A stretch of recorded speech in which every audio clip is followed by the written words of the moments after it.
Welcome back to the DNA Pest Control Podcast with Mr.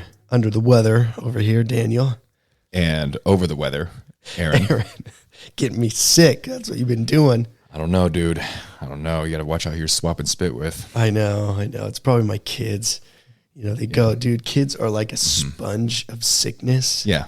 You know, so anyone out there, technicians, you know exactly what I'm talking about. Yeah. They go to school, and then it's just like, yeah. So as cute as they are and as much as you want to cuddle, it's like, dude, they want to like water from my water bottle. And I'm like, nope, don't have any. Nope. Even though it's full. I'm like, I don't care. You ain't going to touch this. Yeah. You said you're feeling better though. You just sound like shit, right? Yeah. Okay. Well, it like kind of comes and goes in waves. Okay. Not like anybody listening even cares about this. Yeah. But they get to hear it now. Yeah. Because you already asked. But no, I feel crappy like at night and then in the morning and then midday I'm fine. It like goes away, calms down, and then when it comes back tonight again, it'll start to hit me. But, Yeah. But yeah, no, like right now I feel fine. I just sound terrible. Yeah. So it kind of sucks, but okay, Aaron, this is a good one. It is a good one. Another good one. We always say that. But this one is, we wanted to come up with something a little bit different to bring, you know, a different perspective for the technicians out there. Yeah. You know, I think we go through our day to day, you know, even as employees, you know, even going back, you know, when I was an employee, even when I started with ProServe as a salesman, everything like that, you don't really understand what management is thinking. You don't understand what they're going through. You don't see that. You see what's in front of you. Mm-hmm. And that's about it. You don't get to see much further. Sure. You know, so as a technician, you get to see the route. You get to see some of the problems. You get to see the work. You don't see the back office. You don't see what's going on. You don't get to see the steps and the procedures of what's really happening. Mm-hmm. You just get told, hey, this is your job and this is what we need you to do. And that's it. Yeah. You don't really understand how to grow. No one ever makes that very clear, at least in my experience. Yeah. You know, there was never a clear line of where I could grow. It was, if you do good, you stick around for 10 years, you may become something, right? Right. But there's never been anything clear. But we wanted to kind of open that up. And now even better because you've taken that position of being over technicians. And we kind of came up with a few questions, some that you do and we did talk about and some that you did not. We did not talk about. So, but some of the stuff that we've seen and we've learned, and this is for these guys out there, you know, as a tech, listen carefully what we're going to go over. Because this is stuff that is good and bad that we're looking for and that we're trying to pay attention to. Mm-hmm. And we've always hit and really focused on becoming the best technician, doing a really good job. But now you get to see a little bit more to it. Sure. And that's what we wanted to cover. Yeah. Right? So a big one is, as a manager, what are the good flags? And I was going to say like green flags. Mm-hmm. You know, I guess that's good. You look for in a tech. Yeah. If we're talking new hire, we're talking somebody that's been on board for a while. One of my biggest things that I'm looking for is it's 1A and 1B, resiliency and resourcefulness. As a route technician, 99% of your job is very straightforward. Like you said, you get your stops pre-planned. You have your truck. You go and do your jobs, fill up your backpack, your handheld sprayer, get the job done, go home, life goes on. Yeah. When certain high pressure, I'm doing air quotes right now, situations come up, you know, that's kind of when you see the real version of people, right? When sometimes their challenge or their expectations aren't what they, you know, the outcome wasn't what they thought it was going to be, or they thought they were only going to have 12 appointments, but someone called out, so now they have 15. But some of the good things, obviously, resiliency, resourcefulness, that kind of branches down to somebody who's willing to learn and adapt because this industry is always changing, always changing. Not just talking about the label, but I'm talking about how the world sees pest control, how we see pest control, how we explain things differently. I'm focusing on the green flags because that's what you're asking about. Yes. To go in there. Yeah. Those are just a few that really stand out to me. Obviously, having a positive attitude and not saying always be a positive thinker, like, you know, the world is great, full of sunshine and rainbows. It's more of like, you know what, if I'm going to be doing this, I'm going to have a good time with it, and I'm going to do as my best, like the best job I possibly can. Yeah. That's a positive attitude. Yeah. Like a healthy one. Another big one, I'll just add a little to it. Excuse me. Is looking for someone who alleviates the stress. Yes. You know, and that kind of goes into everything you just said. But I would add that on there is, are you creating stress, or are you alleviating that stress? Can they trust you to go out and do all the jobs and not? You know, what is that? But if you can alleviate that stress, that is a huge bonus for any techs out there. Yeah. For really anybody. And you're in the office, are you creating more work? Are you creating more stress? Are you alleviating that? Wait, there's people that can create more work? Right? Yeah. Yeah. Believe it or not. Yeah, that is a good one. Thank you for adding that. Yeah. That one, as you were kind of saying and going through everything, that was a big one that I was thinking about. But of course, the opposite. What are the red flags that you're looking for? Oh, how much time you got? A lot. Yeah, it's some of the more obvious ones. It's very clear to me when somebody absolutely hates what they're doing. They hate their job, whether it's interaction with the customer, whether it's dealing with pesticides, whatever it is. Somebody who actually doesn't like doing what they do, it's very clear. And even though they might feel like they're doing a good job hiding it, I know for a fact that the customers can sense that. Customers get a sour taste in their mouth, and then they're calling the office upset, and the office is getting the sour taste. Like you said, it just creates more problems because of character flaws. Yeah.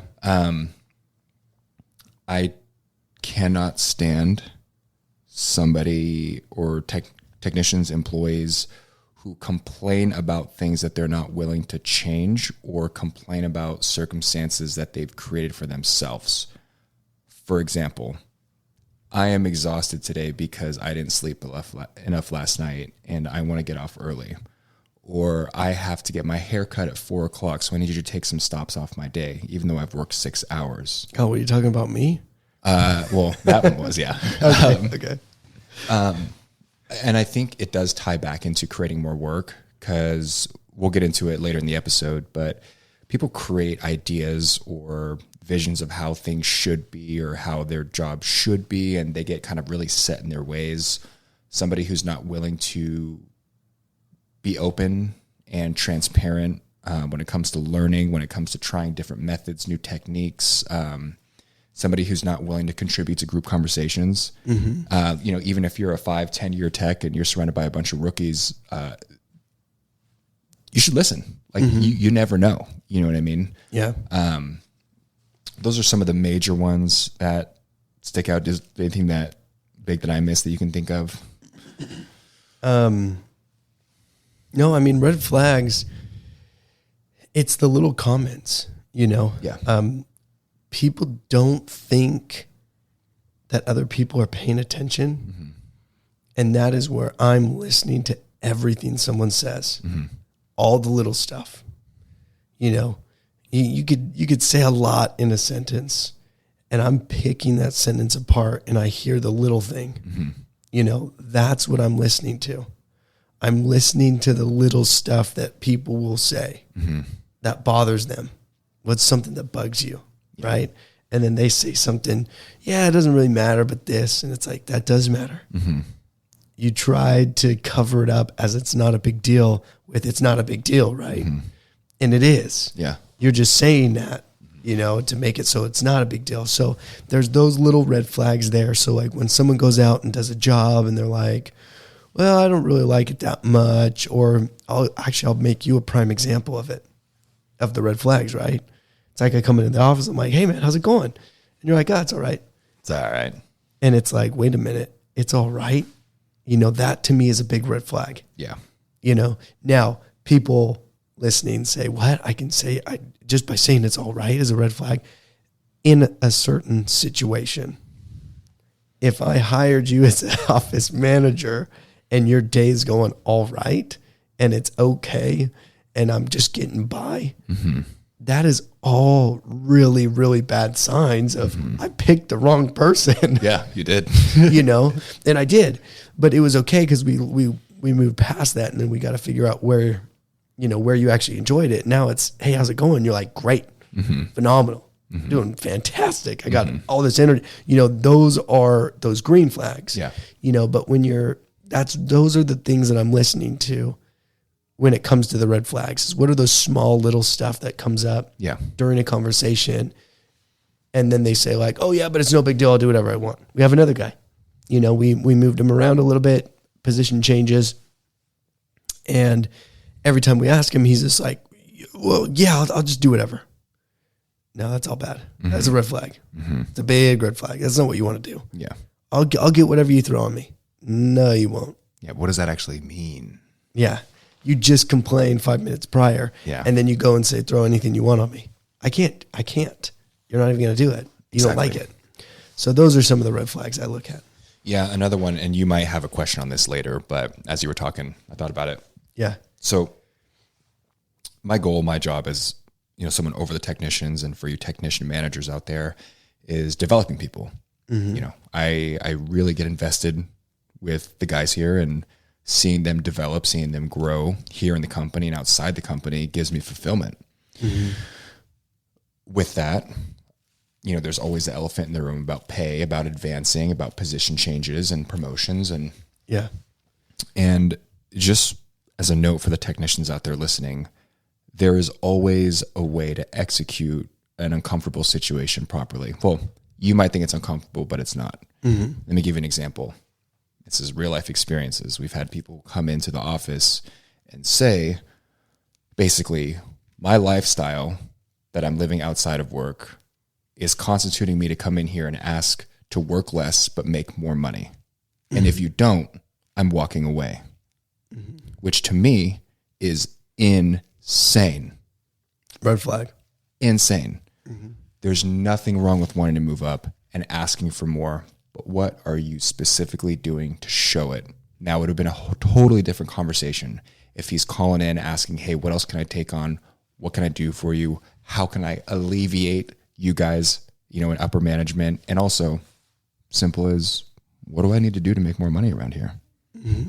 I want to grow. I want to be a part of this thing. You guys we're taking off, obviously, and I want a bigger piece of the pie. I want more skin in the game. What do you need me to do? What do I have to learn? That right there, enormous green flag. Whereas the flip side, somebody comes in and said, I want to stay and work here, but, you know, I was talking to another company and, you know, I'm thinking about switching over. Halfway through that sentence, you're dead to me. Yeah, go. You're dead to me. Yeah. I couldn't care less. Yeah, no, I remember I actually said this on the podcast, is this was a big red flag for me, is I did an interview with a kid. He was great. He was an awesome tech. But it was all about a dollar amount. And I said, I can't pay you that. I'm not going to pay you that. You're not worth that. Not right now. Right now. Yeah. I don't even know who you are. And that's okay. Prove yourself and the pay will be there. And he's like, no, I need this amount of money guaranteed. And actually the funny thing is there was hourly plus production at this time for this person. And his hourly rate was going to go down, but his production would have made that up. And he actually would have been getting paid more. But this is how ignorant people are. And this was where it became a big red flag. Yeah. He was looking to jump for $1 more, which then in return, if you're willing to leave your current company because I'm going to pay you a cent more, why would you stay here? Exactly. The loyalty's gone. Everything's gone. But it's funny because people think, well, you need to treat me really well and then I'll stay. No. It needs to be worked together, right? Yeah. You're expecting someone that you don't even know, who has never met you, who knows nothing about your past, to treat you like a god, and you've done nothing for them yet. doesn't work that way. It doesn't work that way in any professional sport. Yeah. And they have decades of film they can go look at from when they were freaking 3. Yeah. Still doesn't matter. We're still going to pay you less than the experienced guy that we have because we know the experienced guy is going to actually do his job. Yeah. We're taking a massive, massive risk on you. And it could work and it could not work. That's why you see Purdy, who's barely making $1 million a year as a rookie quarterback and going into the playoffs back-to-back years. He's not making any money. But that's where these guys come in and you get this confusion there is a big red flag. You come in, you want more money. There's a way to do it, but you got to prove yourself. Yeah. And that's the thing that people don't understand. You go in and you say, hey, if I do this, this, this, and this, can we talk about this much in a pay increase? Don't give me your bullshit expenditures. I don't care what you're spending outside of work time. That's your own dumb fault. Yeah. You know, that's not my problem. That's a big you problem. And you're trying to fix money with money, which if you go back and listen to the episode of with the financial guy, Chandler, he talks about that specific thing. Yeah. You cannot fix money with money. It doesn't work because your expenses just go up with the more money you make. Yep. And if you keep jumping company to company just for that extra dollar, you're just hitting a reset every time you jump. You're not getting any better. You're not growing anywhere. No. And naturally with inflation, of course, you're going to get paid more naturally, but that doesn't mean you're in a better spot. No, usually doesn't mean. No, it could. Yeah. Well, and actually in this industry, what's scary is once you leave a company, dude, it's usually dozens after that.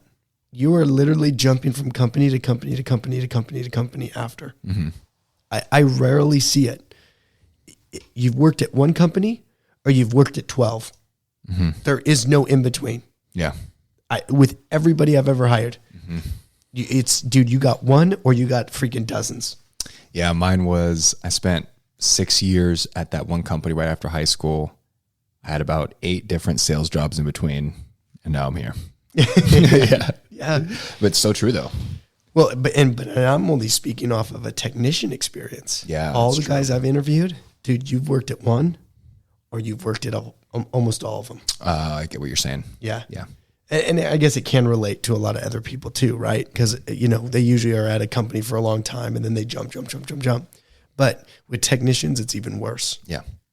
It's really bad. All right. Any other red flags you want to add in there? No, I think that was a good start. Obviously, you guys listening want to send in some of your red flags, let us know, but we can go to the next one. Oh yeah. Or any questions on it. That'd be good. Yeah. The next one actually goes in with the good and the bad, but we understand the good things. We just said what we're looking for when it comes to finding a good tech. What is a difference between a good tech and an exceptional tech, a phenomenal tech, at the next level tech? Because there is a difference. Yes. So a good tech is somebody who does their job in a timely manner, efficiently and accurately. So you get to your first stop on time. You provide good customer service. You follow the policies and procedures. You're a safe driver. Yep. You communicate when necessary. Nothing crazy. I mean, you're not terrible. You're not outstanding. You get your job done. We can rely on you. That's a good technician. Good technician. Where you start making those jumps, it starts with the mindset. And it starts with the ability to see things from a different perspective or through a different lens. You start getting more involved on the sales side of things where you're actually trying to educate customers better. You're relaying more detailed information. You're finding more opportunities to not only grow the company, but grow yourself. You're taking your own personal time to develop yourself, whether that's, I mean, not even pest, product, or industry knowledge, but just personal self-development. Like, are you taking care of yourself? Are you trying to just advance and be better at life? Do you have a goal? Do you have a plan? Do you see yourself being here? Like you said, you listen for little comments. And when people ask me certain things like, hey, when are we opening up a new office? Or where's the next office going to be? Or what's our plan for growth? versus somebody who's been here for 3 years and just high and by, give them a fist bump, thanks, turn in their stuff, restock their chemicals, and nothing against that guy, but he's not an exceptional tech. No, he's good. He's a good tech. Yeah. He's the one that you want on. Definitely. Yeah. Maybe nothing Definitely. past that, but yeah. I think an exceptional tech is somebody who can stop themselves in the moment and somebody that can actually sit there and say, hold on, am I wrong in this situation? Somebody who can actually self-reflect a little bit better and provide more of a value in the field than just somebody who just goes and gets the job done. Yeah. No, I agree with that. And this question actually piggybacks off of that one and the first ones, which is actually all good. This is all rolling together. Is, for a technician, we talked about good techs, exceptional techs, red flags, green flags. How would you help a technician become management or grow to the next level? Because the next level doesn't mean management. But how can you get them there? And you can answer those two separately or together. Doesn't matter. I think it starts by finding what they're passionate about. I think it starts by finding, obviously, what are they good at and interested in? Where is there a need for that in the company? What direction the company's going in general to see if that even fits in that puzzle. You know what I mean? Yeah. Getting people to that next level, it takes a lot of coaching and follow-up, and it's not always the one-on-one. It's delegation and quality control on the quality control. It's challenging them, putting them through things that they might not be comfortable or familiar with. And sometimes I'm not even comfortable with asking people to do certain things, but I would still do them myself. So somebody that I want to take my position as a technician manager, they need to have the capacity to adapt to those kinds of situations. Yeah. Right. And it does come through experiences. I don't think there's a timeline on it. I don't think there's a checklist where if you hit all 10 items, then yay, you're a manager. I think some people can progress to that point faster, especially in a smaller company that is growing so fast. It depends on, the technician's willingness to grow and learn, and my, willingness to stay on top of it and coach them and make sure that I'm also developing while I'm trying to develop other people. Yeah. Yeah, that is that's a huge one I want to jump on. It's because of the past. Let me try me. Yeah. Well, what I've seen is so many people come in and they'll start working here and they make those little comments, right? Going back to little comments. And they talk about a manager that they worked for, their boss that they worked for. And I just want to be very clear is there's some bosses and there's some managers that should not be bosses or managers. Yes. The long tenured, since you've been here for X amount of years, now you're a manager. Proud of you. It doesn't work. No, it doesn't work well. It doesn't work well. Some companies aren't going to go away. They've already established themselves. It doesn't matter who's managing it. Most of the time, they may almost kill themselves, kill the company. But it's not that they're going to necessarily go away. But you have to understand that there are people who should be managers and there are people who should not be managers. Just because you know how to clean a toilet really, really well and you're really good at it does not mean you're a manager. You just know how to do your job really good. Yeah. That's it. Just like a lot of quarterback coaches, there's a lot of coaches in general. They may have never played the position, but they understand it really, really well. Yeah. I talk about this one too in my past a lot. Sales managers are not always the highest producing salespeople. They are the best at creating a cohesive team and hitting the quota and training and monitoring. They don't always have to be an exceptional salesperson themselves. They typically are, but you understand my point, right? Well, they need to be, yeah. Well, naturally, they usually make the best salesman the manager. But I have seen that where it doesn't work. And there was a pest control company who does door-to-door sales. I won't mention who they are, but I knew one of their pillars is what they call them. He was not a manager. He wasn't a regional manager. He produced 800-900 sales in a summer. That's what he did. They would put those high-producing guys in offices with really good managers. Those managers could not produce that. Now, they were required to produce X amount, 200 every summer, 250, something like that. Sure. They had to do that, but they did not have to produce 900. They didn't have to be the top 10 guys out of the entire company. Yeah. Because if you are producing that much, most likely you're not managing anybody but yourself. Bingo. Because you can't produce at a high level and manage dozens of people at the same time. Right. So there is a big difference there. But that's what I mean is you do not have to be the best, or just because you know how to do it or you've been here the longest does not mean you're good. Yeah. You could be a terrible people person. And it's okay. You're just not management. Yeah. Yeah. Yeah. You know, you're not going anywhere. You're just not management. Yeah. And that actually brings up another point too, is communicating what management looks like in your business.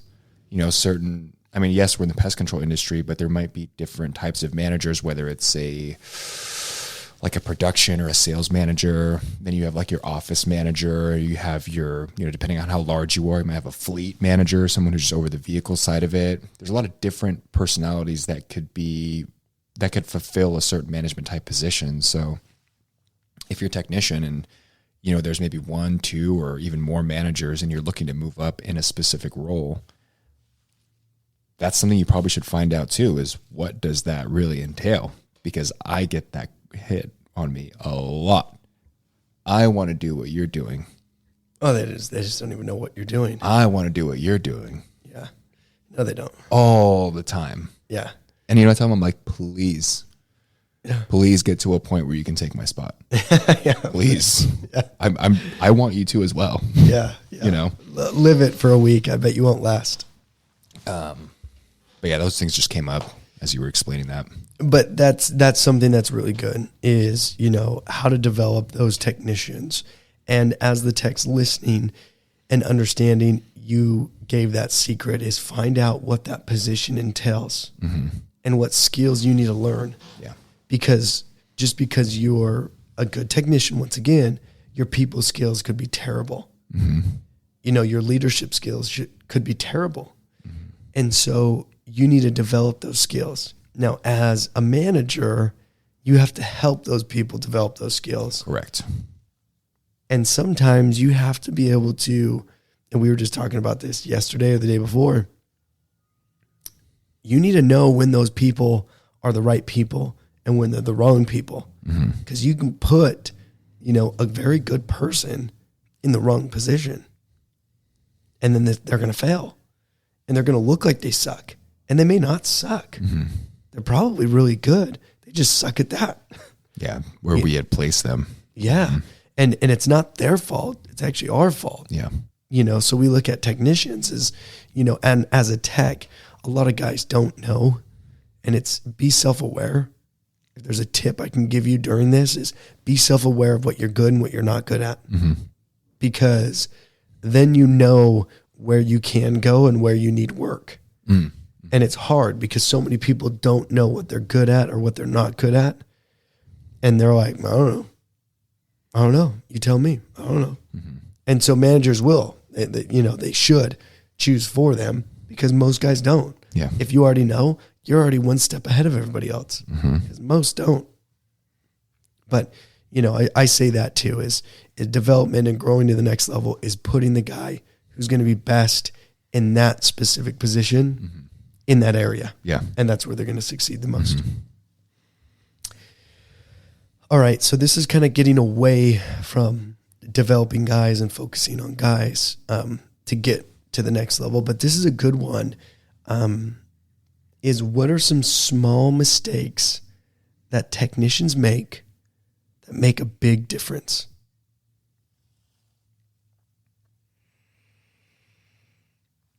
Whew. And there could be a few. Oh, there's a lot. There's a lot. See, I'm going to include intentional mistakes. Okay. Because some people might take the word mistakes as like a whoopsie, like it actually just, wasn't trained or wasn't knowledgeable enough or what have you. But I'm going to small errors. Thank you. Yeah. Thank you. Little white lies compounded over weeks, months, years, hundreds, thousands of customers can be devastating. Oh, yeah. Devastating. Okay. I mean, that's the most apparent one for me. And here's what I'm talking about. You're at a restaurant, and in the customer notes, you're supposed to check replace the 2 sticky traps that are in the kitchen area each service and leave a door tag with the owner so we can give it to the health inspector, right? Because they've had issues in the past. Whatever. Another property, you have a bait station that's in the back shed that needs to get checked every time because they have feed in there, or they feed their livestock or whatever. Another one could be make sure to check in with this person so you can get the pest control log each time you go. You don't always just spray the outside of the building and walk away. And it's sometimes the little details or the lack of attention to detail from management overseeing that person that causes so many little things to hinder you from growing. Because doing everything correctly in a pest control company, at least in my opinion, you will grow naturally. I mean, just whether it's word of mouth, it's, services, you will grow. So some of the things that I feel like hinder growth are very little details on a day-to-day basis. The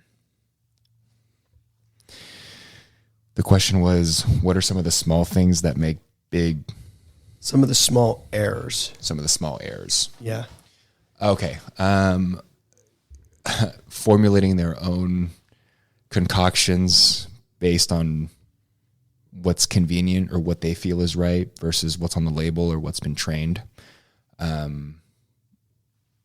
Repeating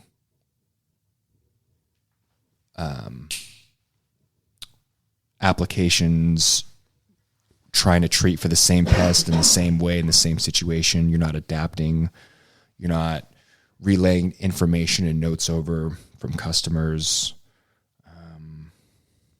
It's so many little things. I'm trying to think of like one that's like, oh yeah, this is detrimental, but people don't realize it. But no, I think that was a big one. You're hitting on all these small ones where guys look at it as like, oh, this is stupid. Mm-hmm. This doesn't matter. I got to check a rat trap under this spot. The hell, I was here last week. They said that it was okay. Why would I go do that? I'm still going to mark it because I know I'll get in trouble if I don't. Yeah. They're not going to know. Yeah. Those are the little things, right? Mm-hmm. It's, I just had one too. That was along the same lines. Oh, notes. You're putting in a note and it's a commercial building and you're just, hey, your service has been completed, and you're just using a preset note instead of going in there and putting in those details. Mm-hmm. So the big one is, and I would hit it, is attention to detail, consistently. Mm-hmm. When you're consistently overseeing those small little details, it starts to compound into a massive problem. Yeah. And then as that happens, what's great is like every tech kind of creates their own habit of what they do. Usually they have to go through a bad experience to create that new habit, to fix it, right?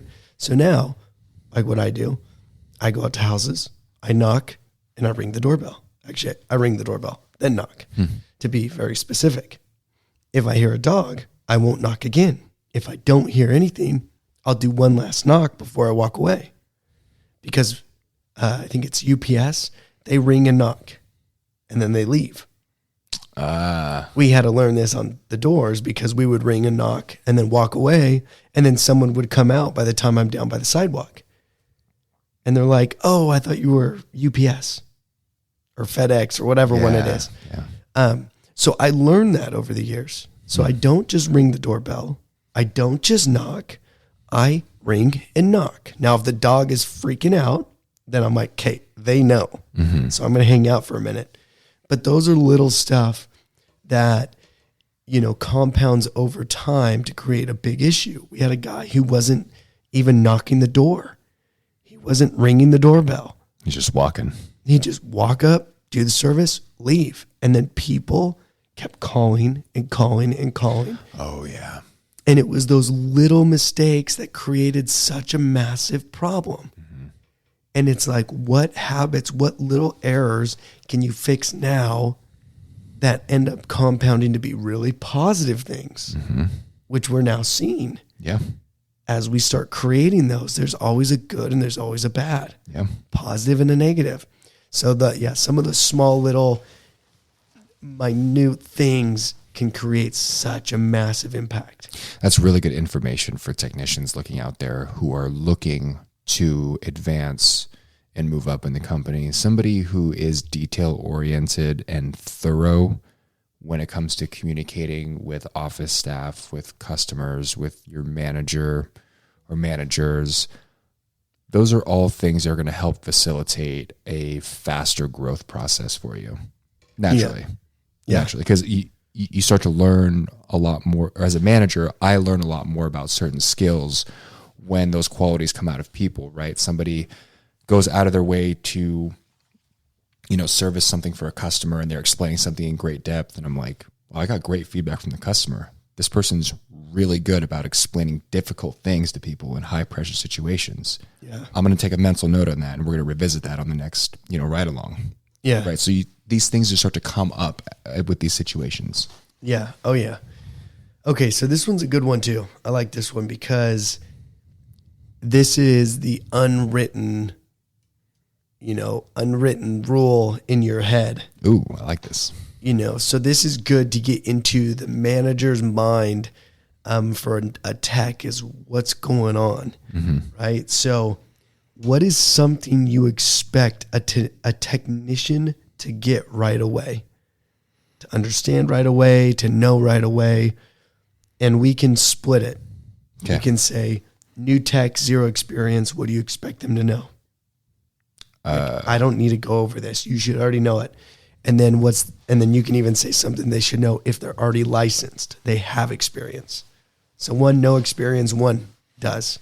Okay. So for the experienced person, immediately, if you don't know PPE standards or safety or how to read a label, you just straight up lied.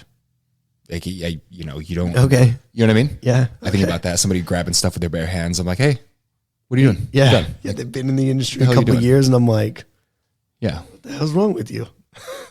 Yeah. I'm thinking more on a basic level when I'm thinking with a new hire, because at least here, you and I are very clear at what the job entails. So when they're actually getting trained up, I'll ask them a few times, do you understand what your job is here as a route technician?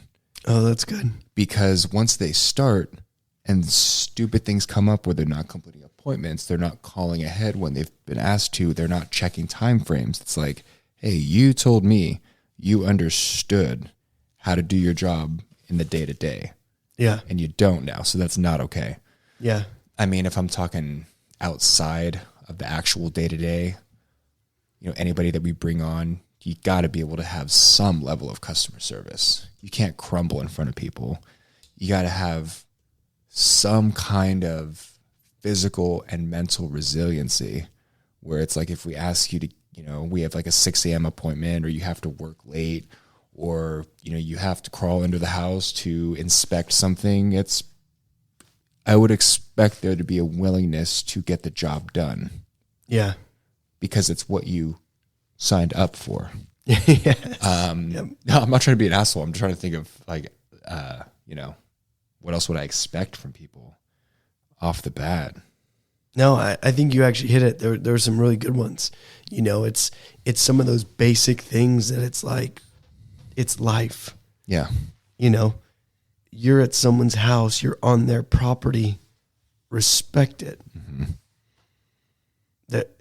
That's not a hard concept. Yeah. Like, You just expect someone to come in and sit in your car and just take a big old dump on the back seat and like, you're going to be okay with it. Yeah. Like that's not okay. You know, so why would you go into someone's backyard and break a planter or, you know, start cussing on their property because you're on the phone with someone? You know, like there should be some of that, you know, it's not, I shouldn't have to tell you to respect someone's property. Decency. You should already know that. Yeah. Now, once again, I did say from the beginning when I was saying this, I understand it's those unwritten stuff, right? It's not written down. It probably should be. Yeah. Just CYA. Yeah. Everyone's covered. But it's, you know, it's one of those things where it's like, you should just know. Yeah. Whether you're licensed or not. What else would you want before we come to a close on this? What else do you think is important when it comes to a technician understanding or looking into the eye of the manager? What would you say on the last comment of what they need to know or what they should be looking out for? Well, being good enough is not good enough. I think that even a good technician, I mean, everybody is replaceable. And I actually tell this to the guys too, like when, you know, they start asking about certain things, I'm like, hey, everybody's replaceable. And if you're a good tech who does your job, you're 100% replaceable. Yeah. So what you're doing is not rocket science, right? However, as somebody who was in a truck doing routes for a little bit, it was fun. Like it's a good gig and you can actually advance whether you take the sales route, the specialty service route, the rodent route. There are ways to make this into a career and not just a job that you're going to leave for another similar type job.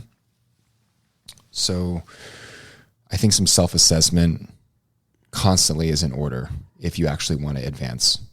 Because even for myself, I am making sure that I'm keeping up with the growth and the stuff that I'm trying to implement with all the technicians here. I want to make sure that I'm up to speed on that as well. And I'm not just saying I want things to grow and not do anything about it. No, it's like I want to be part of that growth and here's how I'm going to do it. So I think it's just getting very clear with yourself. You know, I'll piggyback on that. We did an episode and it's called We Have It Good. Yes. And that episode really hits on a lot of that stuff is in this industry. And you're right. We do have it really easy. And it's awesome because there's so many lazy people and there's so many lazy technicians. If you're not one, you can grow so much, you know, anywhere. It doesn't matter where you go, you will grow and you will pass so many people because they're just not willing to put in that work. And in that episode, and probably a few others we've hit on, is you dictate whether you're going to move or whether you're going to stay. It's really easy to stay at the same level as a tech. It's really, really easy. Yeah. You almost don't have to do anything. Bingo. And you'll just be there, right? Yeah. But to get to that next level, there's so much that you have to do, you know, and it's just little stuff day in, day out, but you can get there so easy as well. It's not a hard task. It's just learning. Can you learn? That's a big issue with some of the other, you know, even as like you went to school, you're a lawyer.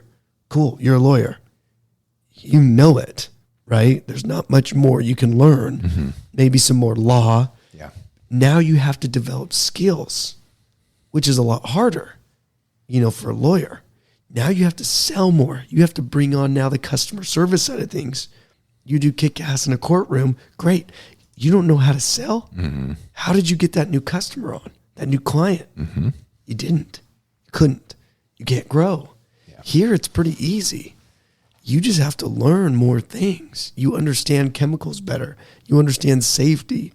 There's so many different avenues, so many little fingers and paths that you can take to grow within a company. It's amazing. And so those little things, you know, to push yourself to grow, it's there. Yeah. But it's just as easy to go on autopilot because being a tech is really easy. especially on autopilot, spraying houses, you can just freaking run through it. You can listen to books, music, and just be on autopilot all day. Mm-hmm. And you won't grow. But at getting to that, it's just as easy. You just have to put in a little bit of effort, and you will. Agreed. So for you technicians out there who are looking to move up in your company, and maybe you heard something you agreed or disagreed with, please send us in questions. I mean, if you're looking to move up and you're in a situation that's kind of out of left field, and you want to talk about it on the Q&A and want us to go over the other technicians, we'd love to. If you're a technician manager and you are having a hard time creating a cohesive team, as I am, no, just kidding. But if you do want tips and you want to kind of go over some of the things that have worked and haven't worked, please message us on our Instagram, message us on our website. And thank you again for listening to the DNA Pest Control Podcast.